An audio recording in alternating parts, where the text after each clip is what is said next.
Assalamualaikum warahmatullahi wabarakatuh. Perkenalkan, saya John Romantias dengan ujung 555. Di sini saya akan menjelaskan hasil dari pengolahan saya pada implementasi GRASS dalam analisis dinamika El Nino atau El Nino Southern Oscillation atau ENSO. Saya di sini akan menjelaskan terlebih dahulu penjelasan umumnya terkait ENSO.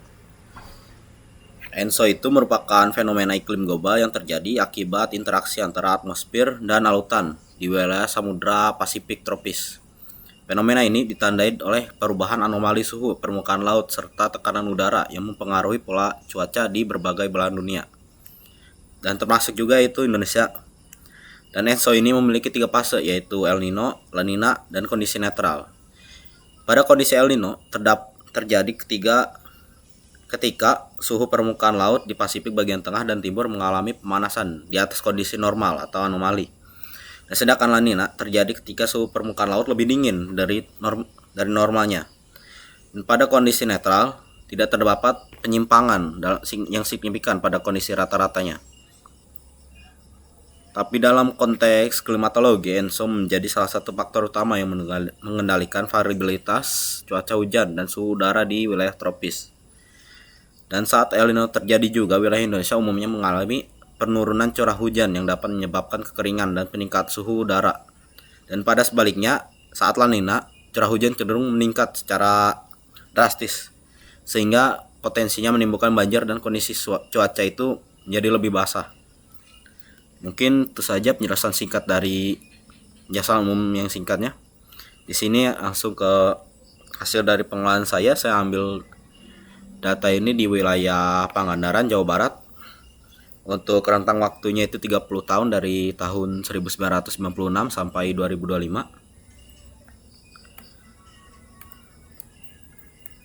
Lalu pada grafik tersebut di sini dari nilai grafik sudah terlihat adanya fluktuasi data yang acak dari kondisi curah hujannya dan El Nino-nya ini, nilai El Nino. Dan dari nilai kedua ini juga ada, dari nilai negatif ini bisa diindikasikan bahwa adanya kondisi yang tidak normal. Dan pola fluktuasi ini menggambarkan bahwa selama periode pengawatan tidak terjadi kondisi yang stabil, melainkan dinamika ENSO yang selalu berubah-ubah.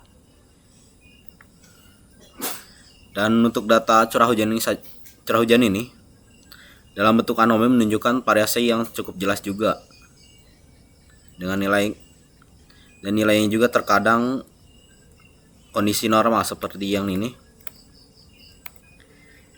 Dan dari data indeks ini sangat terlihat jelas kan hubungan bentuk pola dari ini juga sudah sejalan dengan karakteristik pengaruh dari ENSO tersebut. Dan untuk hasil dari perhitungan statistiknya, data ini menunjukkan nilai korelasi sebesar minus 0,276 yang mengindikasikan bahwa hubungan antara ENSO dan curah hujan bersifat negatif, namun dengan kekuatan relatif lemah. Nilai negatif ini menegaskan bahwa kedua variabel ini memiliki hubungan berbanding terbalik. Tapi dari nilai besar kecilnya ini yang mendekati 0 menunjukkan bahwa pengaruh ENSO terhadap cuaca tidak terlalu dominan.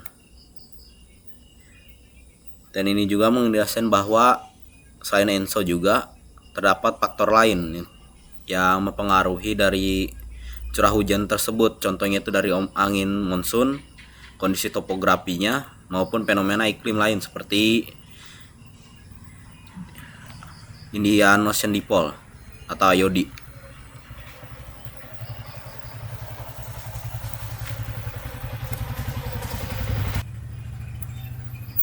Nah, karena di data ini juga menggunakan bulanan, Ini juga terdapat adanya kemungkinan keterlambatan respon antara perubahan nilai indeks Nino dengan perubahan curah hujan.